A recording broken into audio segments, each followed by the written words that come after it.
Good morning, students. Chapter 1, the story of village Palampur has completed. Economics में chapter 1 Palampur complete हो चुका है।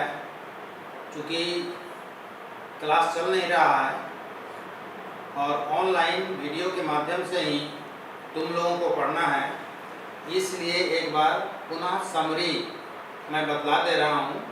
ध्यान से सुनोगे तो जितने भी क्वेश्चंस हैं, चाहे वह MCQ हो, very short, long, all types of question must be set, आराम से सॉल्व हो सकता है।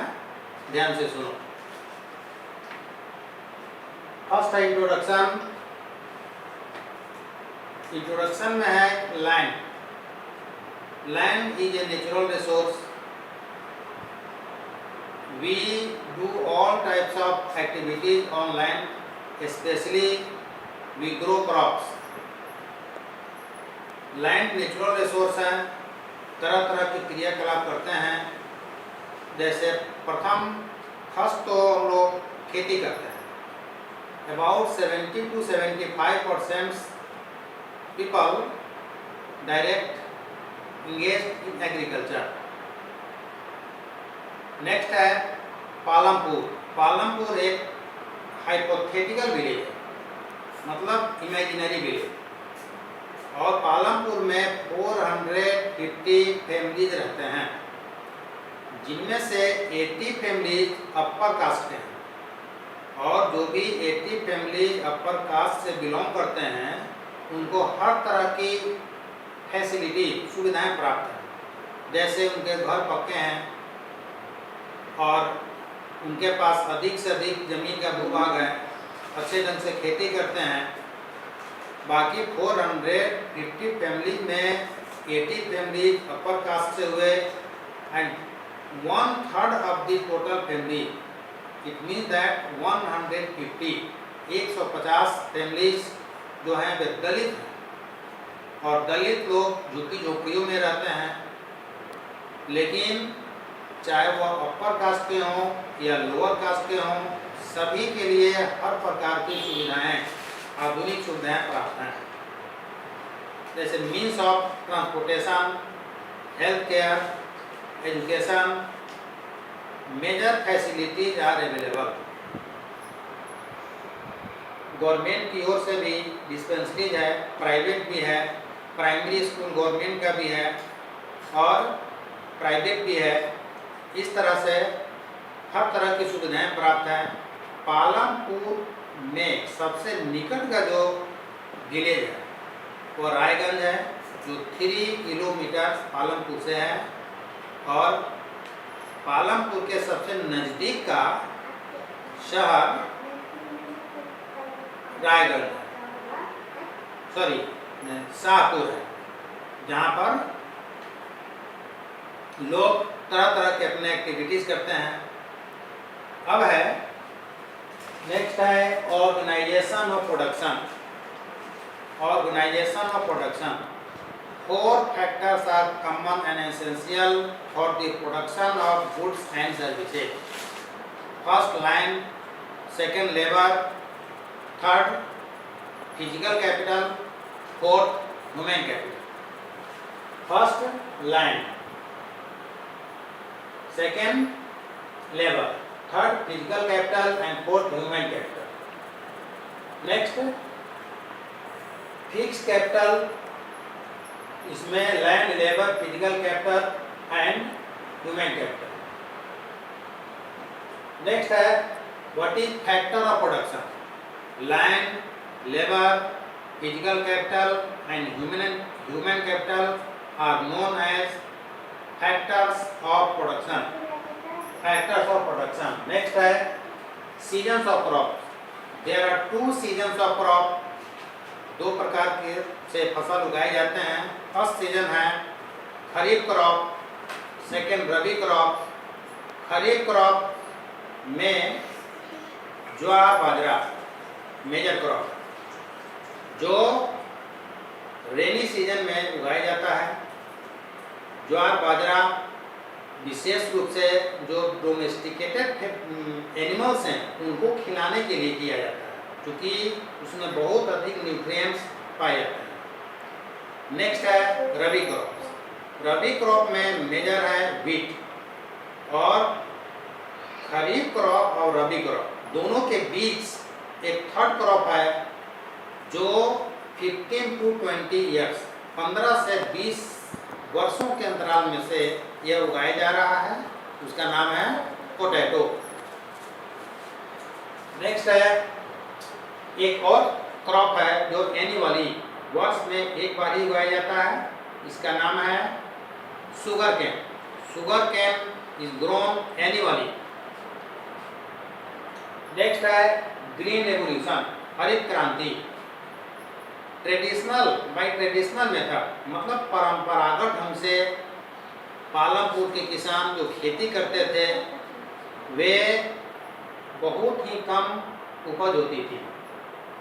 1 हेक्टेयर ऑफ लैंड में ट्रेडिशनल मेथड से जो खेती करते थे उसमें 1300 किलोग्राम फसल होती थी, उत्पादन गेहूं का। और वहीं ग्रीन रेवोल्यूशन के माध्यम से खेती शुरू किए तो उतने ही भूभाग में 3200 डबल से भी अधिक हुआ किलोग्राम 3200 किलोग्राम गेहूं का उत्पादन होने लगा। अब एक ग्रीन रिवॉल्यूशन जो 1960 से शुरू हुआ था उसमें मेजर है कुछ साइंटिफिक मेथड का यूज किया गया, जैसे HYV means high yielding variety of seeds, pesticides, irrigation, fertilisers, ये सभी का यूज करके अधिक से अधिक वीट का पैदावार बढ़ाया गया। नेक्स्ट है पैदावार तो बढ़ा, लेकिन एक ही भूभाग में कॉन्टिन्यूअस खेती करने से जो उत्पादन क्षमता है वह पूरी तरह से खत्म हो जाता है। इसलिए कंटिन्यूअस खेती करने से जो अपर लेयर ऑफ सॉइल जो है वह पूरी तरह से खत्म हो जाता है, और खत्म होने के कारण इसको वेस्ट लैंड और रोटेशन मेथड से खेती शुरू की गई, और इस तरह से अधिक अनाज का उत्पादन किया गया। नेक्स्ट है distribution of land. Land is distributed between the different parts. First, all of you know that there are 450 families. Among 80 families belong to upper caste, 150 families are Dalit, and the rest 250 families have 1 hectare of land. And among 240 families, 60 families 60 किसान वैसे थे, 60 परिवार जिनके पास more than 10 hectare of land, 10 hectare से अधिक भूभाग है, और उनकी स्थिति बहुत ही अच्छी थी। नेक्स्ट है multiple cropping. Farmers can grow more than 1 type of crop in the same piece of land is known as multiple cropping. Next है नॉन फार्मिंग एक्टिविटी। फार्मिंग के अलावा और भी बहुत सारे तरह के बिजनेस किए जाते थे, जैसे dairy, small scale manufacturing, shopkeeping and transportation etcetera. Next है स्टोरी ऑफ किशोरा। उसके पहले स्टोरी ऑफ सविता। सविता एक छोटी किसान थी, उसके पास भूमि का आकार बहुत ही कम था, वह खेती करना चाहती थी, कैपिटल के अभाव में खेती कर नहीं सकती थी, इसलिए वह 1 hectare of land, 1 hectare land में खेती करने के विषय में सोची, और उसके लिए मिनिमम 3000 रुपये 3000 रुपये की आवश्यकता थी। और तेजपाल सिंह जो धनी समृद्ध फार्मर था, उससे वह कर्ज ली, और कर्ज ली वह ओनली फॉर 4 मंथ्स।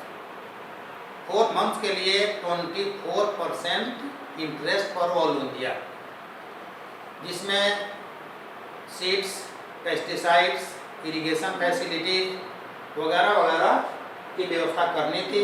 सविता के पास 3 बच्चे भी थे। घर की देखभाल करने के बाद वह खेतों में काम करती थी। यह बहुत ही tough situation, it is very tough situation for Savita to grow crops. फिर भी वो अपना काम जारी रखी और खेती करने के पश्चात जो समय बचता था वह 35 rupees per day as a daily wages के रूप में तेजपाल सिंह के यहाँ वर्क करती थी और 3000 जो कर्ज ली थी उसी में वह मिनिमाइज करती थी ताकि लोन को वह यथा कम से कम समय में उसको चुका सके। उसी तरह से किशोरा एक फार्म लेबरर था और करीम भी। किशोरा के पहले गोविंद है। गोविंद एक छोटा किसान था। 2 हेक्टेयर भूभाग में वो खेती करना चाह रहा था। 3 बच्चे थे उसके, सभी मिलकर खेती करते थे। एक भैंस भी थी। खेती करने के बाद जो भी उपज होता था उसी में किसी भी तरह अपने सभी आवश्यकताओं की पूर्ति करते थे। कुछ वर्षों के बाद फादर एक्सपायर कर गए। भूमि का आकार छोटा हो गया, इसलिए कि 3 बेटों के बीच जमीन का डिस्ट्रीब्यूट हो गया और 0.75 हेक्टेयर ऑफ लैंड बचा। इस तरह से पालमपुर जो रूरल एरिया है, बहुत तरह की कठिनाइयों का सामना ग्रामीण लोगों को करना पड़ता है, जो इसमें बदलाया गया है। यह काल्पनिक गांव है, इमेजिनरी विलेज है। और जो ग्रीन रेवोल्यूशन शुरू हुआ था वह 1960 में, उसमें Punjab, Haryana and western part of Uttar Pradesh, ये 3 स्टेट अधिक से अधिक बेनिफिटेड हुए थे और पालमपुर भी western part of Uttar Pradesh में ही सिचुएटेड है। यह कंप्लीट हुआ and next last lecture of chapter 1 some question answer will be done. Thank you.